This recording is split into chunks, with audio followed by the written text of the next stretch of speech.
This is the Business Chat Podcast. Welcome again to the Business Chat.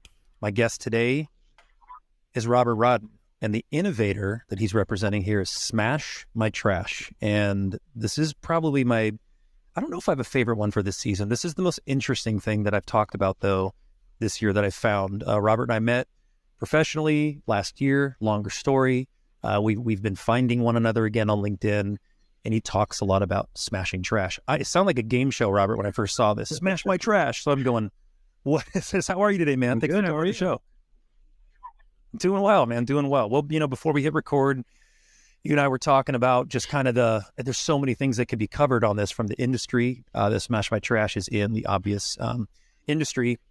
But today I really want to talk about the innovative nature of this and a little bit of your story finding it, because I'm just going to be blunt actually on this whole thing and be off script.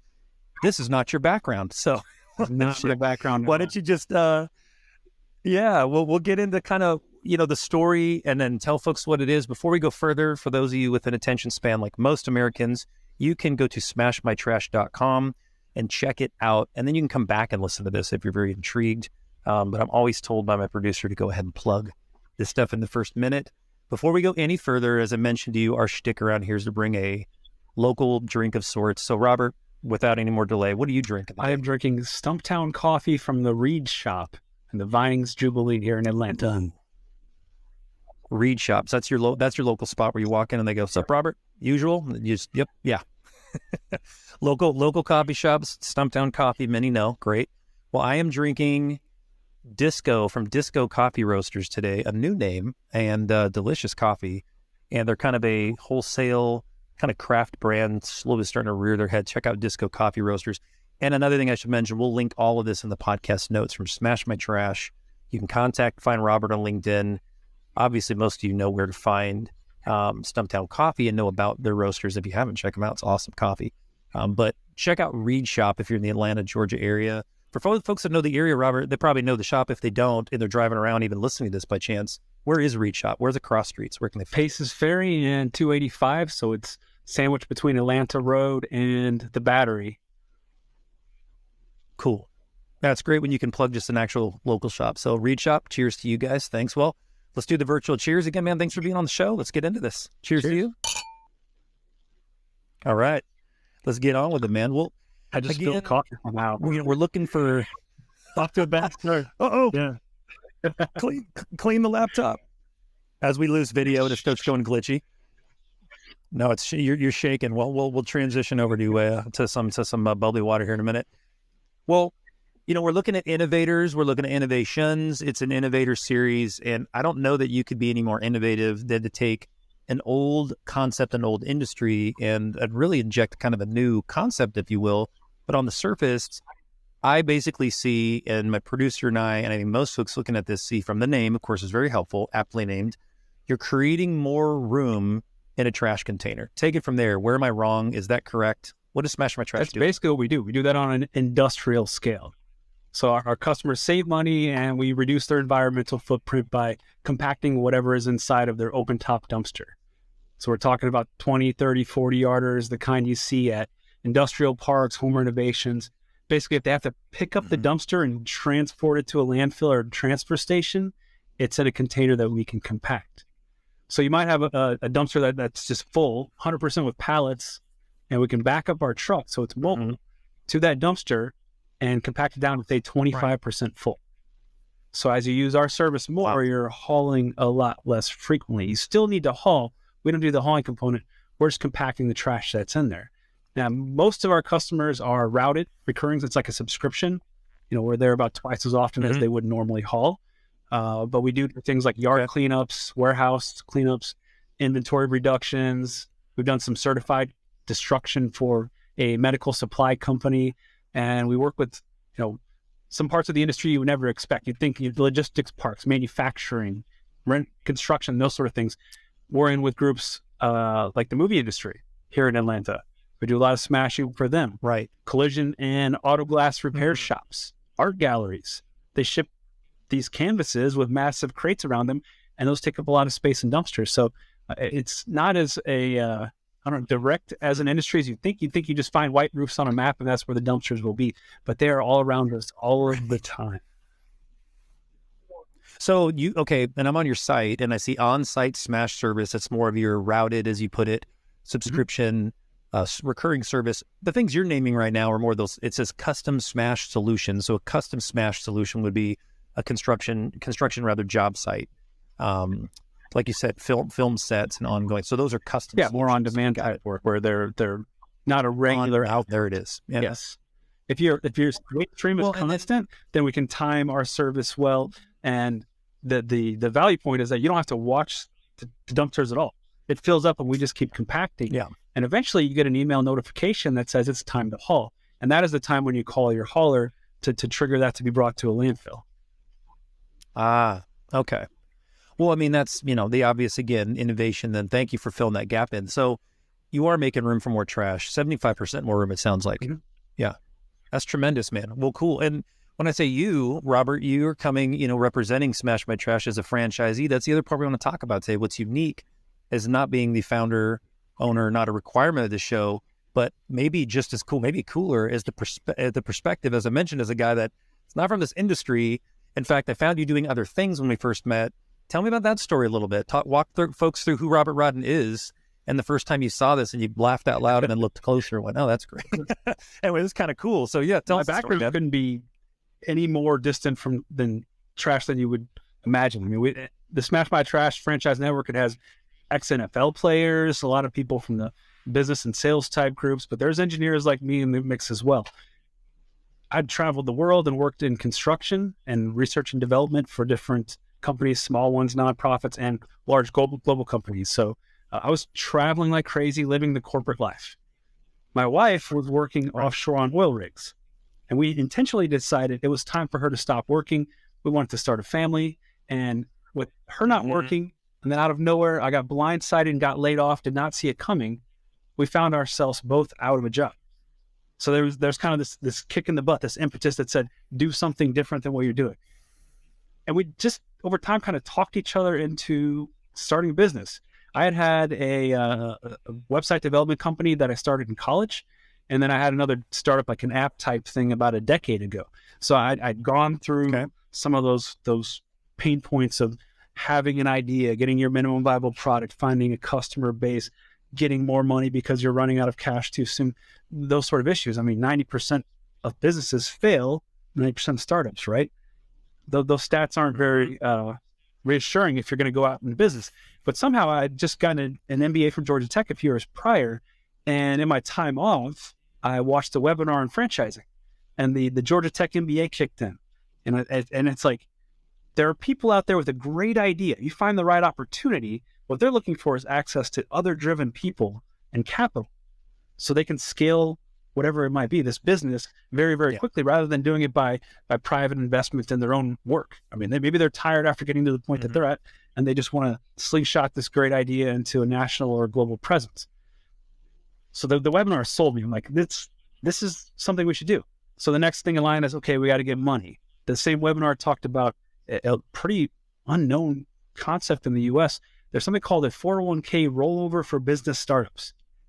And through this mechanism, you can take 401ks from prior employers and roll them into a 401k that owns your business.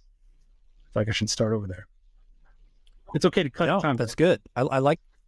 Oh yeah, we can cut into a little bit, no problem. But yeah, I get it. So the 401k is called what again? 401k? There's this little known thing called a 401k for business startups. If you have a 401k from a prior employer, it can't be where you work now. You could roll that money out into a business that you own, you start. I mean, technically, your retirement account owns it. You own stock in yourself, the business that you start, rather than stocks in other businesses. It's that simple of a concept. If you have $100,000 in a 401k, you can have $100,000 within a few days as capital for a franchise, for a startup business of your own idea, pretty much everything but real estate. So we used that mechanism once we were aware of it, and we started dating around with different franchise opportunities. It was the same franchise consultant, Kim Daly, who got me, past the goal of seeing past the biases that I had about franchising from an earlier point in life, where I just thought you had to have millions of dollars to do this. Reality is there's lots of opportunities, small scale investments all the way up to the McDonald's of the world, right? And you're somewhere on that spectrum. These consultants work with you at no cost to find the right opportunity. And as we were vetting, we had our top 3, right? And this is pre-COVID. You always have to put that disclaimer. Okay. Pre-COVID. Yeah. We're like December 2019, January 2020. And we're looking at these different opportunities. And my wife, who's, she's the pathos to my logo. She's all emotional. She's never as logical as I try to think that I am, I suppose. And she's the logical one. She says to me, trash never stops. And it absolutely did not stop during COVID. I mean, with COVID happening, we still managed to scale the business to the point where, we're happy. Our franchisor is happy. We're meeting the KPIs they had set up before COVID even became a thing. Sure. Yeah. In fact, I bet you we've compacted more Amazon cardboard in a year and a half or 2 than the prior 10 years, So yeah, definitely trash, if anything, saw kind of a little bit of an uptick. And that's just one consumer's, observation. So you're looking at your top options to fast forward, not that we need to race through it, because it is worth telling the story. You go with Smash My Trash. Talk to me about the experience as a franchisee from day one. Did you meet the owners? Did they come shake your hand? Was it a quick, very transactional email? And I don't know right now if you're sweating going, oh no, I'm going to have to tell how these guys are. But yeah, just genuinely for people listening, just want to understand, what does that really look like? Because you're doing it, you're all casual right now with your denim shirt unbuttoned, but a lot of people have the capital and they're nervous. They're nervous as heck. They go, what does that actually feel like to take that step? Did they court you like you courted them, or was it just, like I said, fill in a form? So you can see I went from Brooks Brothers to like Canadian tuxedos. It's been a complete life shift, owning a business that is not the corporate world. But franchisor, in our case, and I can't say this about all cases because you basically get the financials of the franchise network and those sort of things as you're screening, and you get to a point where you go to a thing called Discovery Day. And that's the opportunity usually where you will meet the franchisor, the people who started the business, hear their story, hear how the business units they've been operating are going, and how those who are ahead of you have been going. We did that in Indianapolis before we bought into the idea, I suppose. But you do go there. You have a lot of information going up to there. You ask all the questions you have. If the matching seems right, I mean, it's a two-way approval. They're not going to sign unless it's going to work for them. You're not going to sign unless it's going to work for you. So there are those relational things that happen. I mean, we do have to consider in our case that our franchisor is not much older than our franchise is. I mean, they started in a couple cities down in Texas just a few years before COVID. In the matter of a few years, they scaled up in Austin and Dallas, and they're scaling up down in Texas. And they said, this is going well enough. This concept makes enough sense that we should just scale nationally, and we should do that by franchising. So franchising was new when you came in to Smash. Yes, there are. It was ground floor. It sounds like you were really one of the first few. One of the first 20, and there's about 200 or so now. So we weren't the earliest. There were some that got in before it was even franchised. They somehow had seen it in their own travels, or someone told them about it, and they said, "This thing is something that you might like." So there were some that got in. The what do they call those? Not the innovators before the early adopters, and the innovators. Is it the innovators? That's right. Your series is aptly named. So the innovators. That was those. Like by the time we came aware of it, there you go. Because all of the franchise consultants knew, so they were way ahead of us. Right? It was getting out. Gotcha. And you knew I was going to do this. Thank you, by the way, for the brief pause. I wanted to interrupt you, didn't have to, and ask about the nature of the national presence. And now I'm on the website. I refreshed. I was on a different page looking at the different franchise opportunities and services. But right there on the homepage, I think answers my question. You're in all 50 states now, or Smash My Trash looks like there's franchisees nationwide. I believe it's in all 50 states. I don't know the coverage by population. Gut says 30-40% probably. It's we're doing thousands and thousands of smashes every single day across the country. We were the third to launch in Atlanta. There are 5 franchisees in the Atlanta metro. So, there was some that got them before us and after us. But it is a national presence to the point where we're now getting national accounts. People are coming to us, and it's through the people that have either, turnover in their own workforce. Somebody comes from a different company that is using us into that company. The beehive effect is happening, some from that. But we even have cases where somebody saw a video on TikTok of us smashing it at college because we were doing a move in, move out type situation. And they're like, this thing is incredible. Right. And it gets on TikTok and the right person sees it. Costs us nothing, right? They called us. That's how you know you're being that. Yeah, if you're continuing to, and you're leveraging user-generated content that is the kind you want, and it's exciting, and it's people bragging about it, and it's new, and then again, it's familiar. It's folks going, well, wait, this is just trash compaction, and I love this Smash My Trash, just stand there nodding, going, yeah. So that's a great segue. That actually mentioned that bit of TikTok. Right over to one question I've really got. The only one actually. This is just the story and what it does, and again, you guys can visit smashmytrash.com. You can find out, answer for me and write in how many states they're in, but they've got a contact page, their phone number's up there. But Robert, maybe you can help us with this. Why haven't then the billion-dollar waste management organizations done this?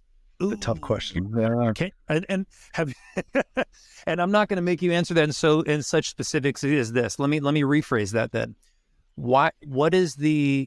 How is Smash My Trash being received?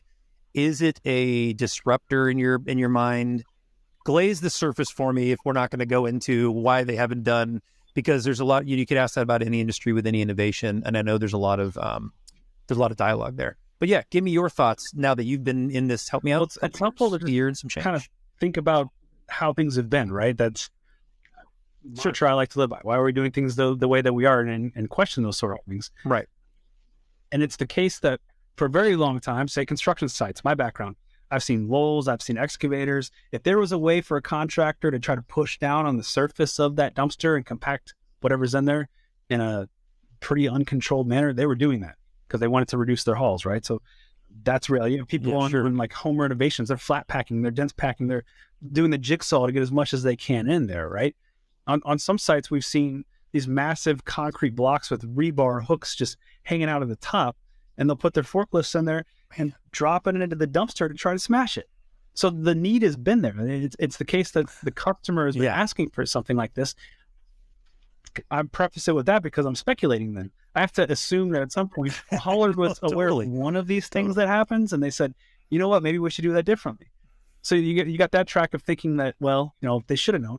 And then parallel to that, and there's some of these in the U.S., you see them more in other countries, but there has been stationary compactors for quite some time. You can Google it, but it's a device mounted to the ground, and you put a dumpster right up to it, and then a roller comes out and compacts what's there. Then you dock it. The challenge you have is now you have to move that dumpster and bring in another one because it's stationary. Right. You guys put it on wheels. Yeah, it's that was the real disruptor, is to make it so that every time a hauler, say, your customer here, they have to go to the landfill here 10 miles away. Every time a hauler has to do that, it's 10 miles there, 10 miles back, 20 miles. If you're doing that 4 times a month, 80 miles, right? So you're doing 80 miles, paying all that time, paying for all that fuel. Now, for us, we might be able to make it so you haul 1 time a month, 20 miles of hauling. There's going to be more tonnage in there, so it's a bit more complicated. But our nearest customer might be 1 mile away. So our round trip to service you is 2 miles. And if we just keep coming throughout the month as you need us to get you down to one haul, the mileage driven goes down by a lot, to the point where we've had Trinity Consultants use EPA data. We have a tool now that we can quantify this for your exact scenario, so that, that side of things is driving things as well. I went a little bit off the rails. What was the question? You're not off the rails at all. In fact, keep going. The next question. I love it when folks talk about something they know about or passionate about, because you quickly start going, also this, also that. Don't stop, but let me throw this one on you real quick. I think that the haulers haven't done it because it undermines their own business. It reduces their revenue by a significant amount, and no publicly traded company is looking for that. So, they're in disrupted industries tend to have that characteristic. So that's what we're seeing happen. Right. And now holding that thought of the idea that the company, not to be named, any of them, hundreds of millions, tens of millions, billions, a large established waste management organization would look at that and turn the other way, or not invest in and even give it a moment's thought, because, as you said, it threatens their business model on the surface. Holding that kind of thought, that way of thinking, move over for a minute and let's come back to that, to this. It creates more. Smash My Trash is creating more space. So less pickups. Am I tracking with you? Yes. Less times you have to have that hauled away.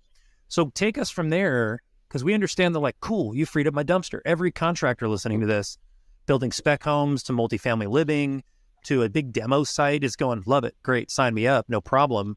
Walmart, Target, IKEA might be like, not really sure, but maybe interested, and probably are.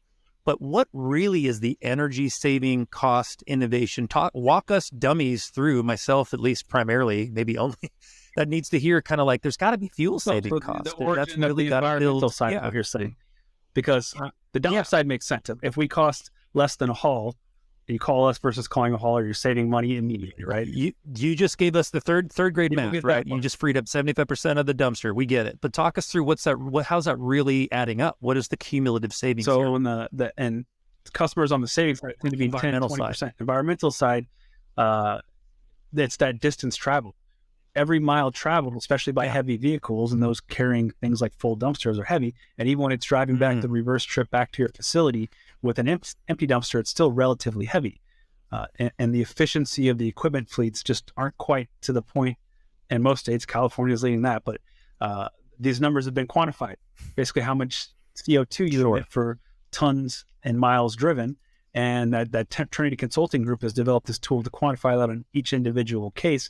But if you look at like the simple example I gave, if you've got 80 miles for hauling once a week versus us stopping by and racking up maybe 20 miles, and that's 20 miles back and forth to the dumpster, you're looking at half as much miles driven. And our truck is lighter than their truck, so you got to look at all these detailed factors. That's why it's not as straightforward as like the blanket case, but you're cutting the CO2 footprint of your waste management out of your facility to a landfill down 20, 30, 40%, depends on the specifics. We've seen some pretty far haul distances. You'd be surprised.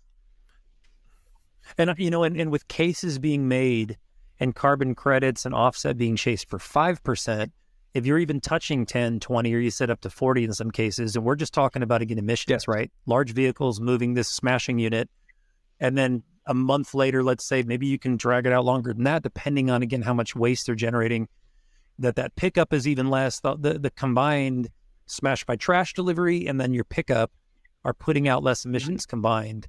But I can see what you're saying. You're again putting a little bit of an Uber hitch in the giddy up of the taxi cab nature of the business model for larger waste management. They're going, well, hold on a second. You're sort of democratizing something. You're giving people tools to be more efficient. They're more hooked into driver shortages, chip shortages, those sort of things, because they're doing more miles, which is more time as well. And like one great, and I guess it's, sorry. Yeah, go ahead. I want to hear this. No, please, you go. One great benefit of the franchising model is kind of the territory protection. So as we start to grow in our first year or two, the shock and effect happens a little bit, and you start to cover these big distribution centers. But as you pick up more and more customers in between points you're already servicing, in between your customer family already, you add more efficiency. The distance traveled between stops, because we make money if we're smashing, not driving. It's the same with hauling. They got to get to the point of drop off. There's a transaction that has to happen. So as the distance driven, less man hours or people hours for driving, all those sort of things, just the density of the system over time helps make it more profitable over time as well. Yeah, and all respect to anyone listening in the waste management space who's maybe slightly, this is a little bit gets under their skin, maybe hearing this, that I think the cumulative effect of, these large organizations going, maybe we missed something. On second thought, if we partner with a group like this and approach it as a way to, again, it's the race right now, is renewables and carbon and offset and finding ways to be more efficient, putting less junk in the air, and not just that, but these vehicles being deployed less and focusing more on monetizing the efficiency. Maybe this is less of a battle and more of a partnership. I'm not going to get into that because it's not my expertise, and you're a franchisee, although we could talk offline on our second cup of coffee and, exchange opinions. But I appreciate what you're saying, because for anybody watching this, and to pull back a little as just a franchisee, which is very cool, by the way, Robert, as I've looked at things personally to invest, and our audience is also looking at, and it's just you're inundated, right? I was on Start Engine the other day, and I'm like, there's this home beer making kit, and that's a really cool way to do this. And there's just new products all the time. But there's things like this that why we truly handpicked you and this organization for innovation. because it really is like, well, everyone's like, look at this new iPhone case and this solar powered thing, all phenomenal. No, there's not one bit of sarcasm to my tone. You guys are over here going, we're smashing trash. And I'm going, well, that's interesting to me, because like your wife aptly said, trash ain't going anywhere. And we got these big problems that we've got, we need more. And, at first, of course, we were talking, I'm like, oh, this has got to be Robert's company. And you humbly go, no, yes, I know I give off that vibe. And yes, I'm that engineer. Haha. No, but you definitely quickly played the honest card, was like, no, man, look, I'm a franchisee. Let's connect and let's talk. But it was so interesting because I thought that sure feels like some thought of an MIT grad, somebody really putting their head to an old problem. And very cool to see you're just, you're preaching its gospel and stuff, man. So without everyone gets sick of my voice, I want to move on to kind of like the next thing, what's coming, kind of how folks can get involved that are interested, because where this is a little different than my other guests for this series, you bring a franchise conversation here. So first, what could you say to folks that are kind of watching this now? What's kind of coming up for Smash My Trash? Is it more expansion? Are you guys going to put in a 100,000 Rivian vehicle order like Amazon just to go? What's kind of the next step to increase that efficiency, let's say, or what are you hearing through the pipeline? Well, for us as a franchisee, it's really about kind of a controlled scale, making sure we have the right team in place, they're trained right. We've got the trucks we need to service our customers, make sure we have no misstops. We haven't had a single misstop our entire time of operations, and that's with having one truck in an accident that required it to be out of service for 6 months. We still didn't miss any stops. So that's the reality of the business side. But we've grown from 2 years ago to 4 trucks right now. We've still got some growing to do. Mm-hmm. So we're just focused on that controlled scale. Smash My Trash as an organization as an organization, we've kind of fill out the map, or starting to fill out the map nationwide. There are still franchises up for grabs, as I understand it. On the website, there's a franchise opportunity link that you can follow through on. But we've expanded now into Canada. I don't know actually what other international plans they have, but the Canadian ad is in the works. So, it's becoming bigger than just the United States. No, that's great. That's really cool news. And again, like I said, we know the context in which you're here is to tell your story, and you're doing just that. And that's great. So again, as you go over, folks, you'll be able to click on smashmytrash.com. They've got the franchise opportunity. Takes you to smashfranchise.com if you want to go there directly. And the information, again, will be up on the screen for those of you watching, and this will all be linked in the episode. So at the end of this kind of conversation, we're coming to kind of a close here. We're recapping again that this is a old concept put on wheels. This is franchisable. This is obviously a healthy, growing, startup, but now a franchise, a healthy organization. You come into this just before the dreaded COVID breaks out. There's less than a football team of you guys. Now there's well over 200, thousands of smashes a day. It's a pretty incredible story. Can folks find you guys? I'm assuming, I just didn't check out all the media. There's got to be a bunch of just great, YouTube videos and all of that. You just Google Smash My Trash. Watching the Smash. Yeah, you'll go. Yeah, there's been 2 different kid shows, 2 different YouTubers that do shows for kids about, garbage trucks and things like that. So they did ones on Smash My Trash coverage. Or their Instagram, show up on TikTok. Every franchise has their own social media presence. So you can follow our individual group. It's the Atlanta Southwest and East franchise, where you can connect with me on LinkedIn as well. All right. Yeah, we'll link that up as well, Robert. Remind me to get that information from you. So in general, as again, the testimonial as the franchisee himself, you give this thing 5 stars. It looks like you're having a blast. Like you said, you went from, what did you say before? Stetson to Levi's? You said it better. You were in a 3-piece tux, and now you're sporting denim. Yeah. Brooks Brothers to the Canadian tuxedo. It's true. There you go. Our life has changed a lot. Our trucks operate at 5:30 in the morning. And unless I had a very early flight out of Atlanta airport or coming home, there's no reason to be up that early, right? So, it goes back to the people. We've got an operations manager now who's come to the reins. He's an individual who we couldn't ask for a better ops manager. He loves to tell his testimony. That's awesome. He was homeless at one point, and he had some addiction problems.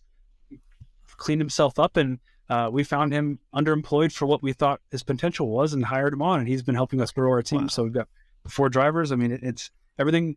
All signs are trending in the right direction. We're showing no signs of slowing down. So we're just one story, though. I mean, there's lots of franchise opportunities out there. And talk to one of the consultants. It really was a sit down of, what are you looking for in life? What sort of finances do you have or could you get? And structure your life as you see fit. We just went on a mission trip. I was gone for 2 weeks. I didn't stress about the business. Oh, nice. If I'd done that on corporate time, I would have wasted all my PTO, right? So owning your own business is it's freeing up my time in a way that is allowing me to do other things. So it's been very good. Well, those of you listening on the business side, right, in commercial construction and distribution, food and beverage, it's on the site. I'm reading the website right now. People sometimes go, wow, Drew's really versed. I'm not versed at all. I'm reading a website. Manufacturing, product destruction, recycling. You check out Smash My Trash. Look at ways that you can reduce cost to your business. You can be more mindful of the environment, but it's just practical. Again, it's, in my opinion, just third grade math. You look, you'll be able to reduce the amount of times that you need pickups from your dumpsters. There's really nothing else to talk about. For those of you looking for in the entrepreneurial spirit and you're looking for a change, again, we'll link up Robert's information so you can kind of message him, find out more about his experience. But ultimately, you could probably skip that. I would say, right, Robert? They can go right to the Smash My Trash franchise page, express interest, and get the process started if you're interested. I'm sure these folks would be happy to give you the 1, 2, 3s. Man, thank you again so much. It's a fast 30 minutes, huh? It just kind of flies by. There's a lot more we could cover. Again, brother, it was good to see you. We'll link up the coffee beverages that were here today. Cheers to those local and not so local roasters and local coffee shops. And we will hope to see you again and just be watching you on LinkedIn, man, for just cool stuff you're doing. Thank you, Drew. It's been awesome. Cool. Thanks so much, man. Cheers. We'll take care. We'll see you soon.